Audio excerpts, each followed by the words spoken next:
Secretary of State Antony Blinken meeting with Chinese President Xi Jinping in Beijing. That happened about an hour ago.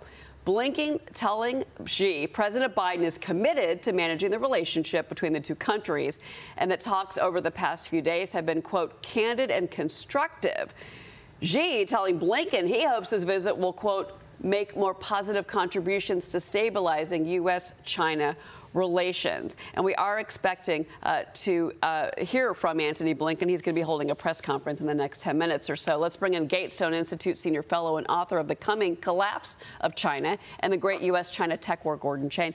So, Gordon, you know, there's so many things about this trip that just don't look right. But let's talk about the things that we have no details on. Did they talk about human rights abuses? Did they talk about Taiwan? Did they talk about COVID?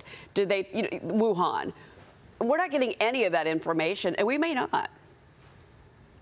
Well, yes, and that's really important because we're talking about a disease that killed more than 1.1 million Americans.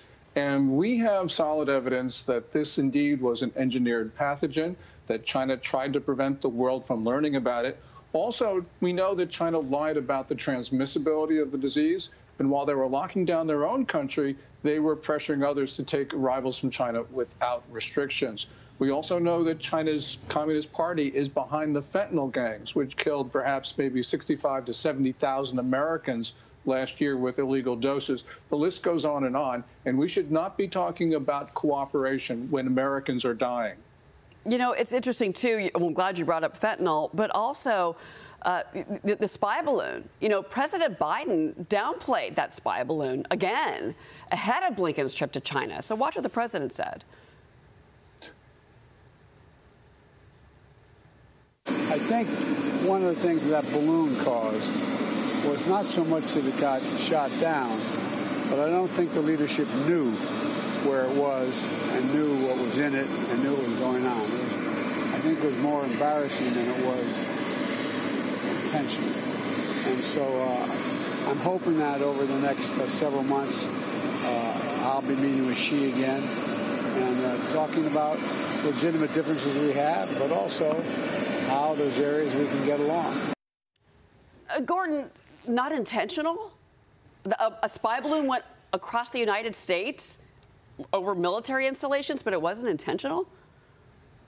Well, clearly it was intentional. And remember, we're talking about a totalitarian state in China where the Chinese military, which operated this spy balloon, is not a state military. It reports to Xi Jinping directly. I don't know how President Biden could say that, but really what we're hearing are Communist Party talking points from the Oval Office. The American people did not elect President Biden to support China over American interests. I don't know what to say. You know, Cheryl, this is just wrong on every level. And I think the American people have had enough of this. And it's also, too, I think what's interesting, and the Wall Street Journal made a really good point about this, that why did Xi Jinping finally agree to meet Blinken? I mean, he already met with Bill Gates. He met with Bill Gates before he met with the Secretary of State of the United States. So that's one issue I want to bring up with you. But the other thing is, what's motivating Xi Jinping? Is he more worried about Europe and them cutting off or maybe doing technology sanctions? Because that's what's being alleged this morning, that they had other reasons to meet with Blinken.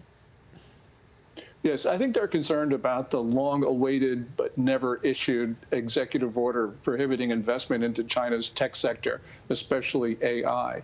And really, I think that is their primary concern, as well as the chip rules that President Biden issued in October of last year. Right now, China's economy is in a distressed state. It is not growing nearly as fast as they say. As the economist pointed out, it's going into a double dip. That's a polite way of saying a possibility of a crash. And Xi Jinping right now is held responsible for the distressing economic situation, which means his only way to rally the Chinese people is war. And Henry Kissinger was absolutely right when he said war is more probable than not. And I'm afraid that President Biden's moves to prevent war, with the best of intentions, are actually accelerating it, because he is not saying to the Chinese what they need to hear, which is that the United States will defend itself, its allies and partners, and we will impose unacceptable costs on Chinese aggression. Is that war a technology war or is that a military war?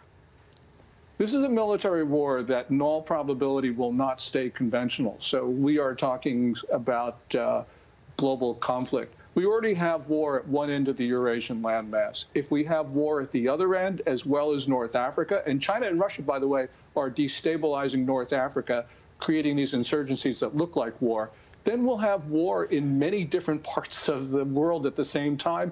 That looks like World War III.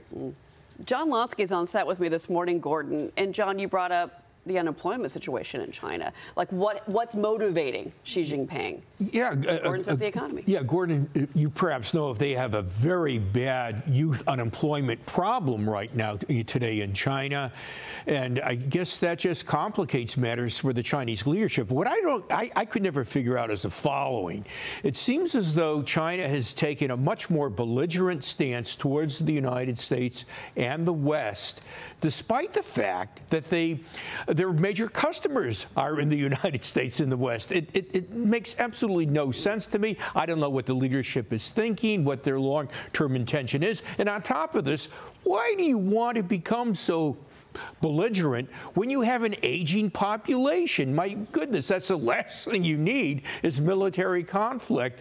When you find yourself in a position, your population is shrinking, the fastest growing segment is elderly. Yeah. Gordon?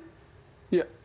Well, youth unemployment is now 20.8% officially and probably much higher. Young college graduates can't get work, and they know what's responsible. Xi Jinping's policies attacking the private tech sector. And so Xi Jinping looks at the world very differently than we do. He knows he has nobody else to blame because he's accumulated all this power.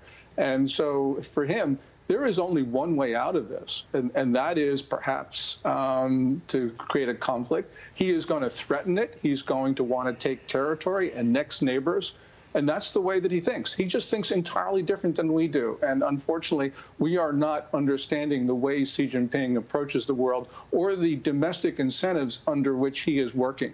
I just think you have to question every move that they make. And him agreeing to meet with Xi Jinping, or Xi Jinping agreeing to see Blinken at the last minute, there's more to come on this one. Gordon Chang, thank you very much.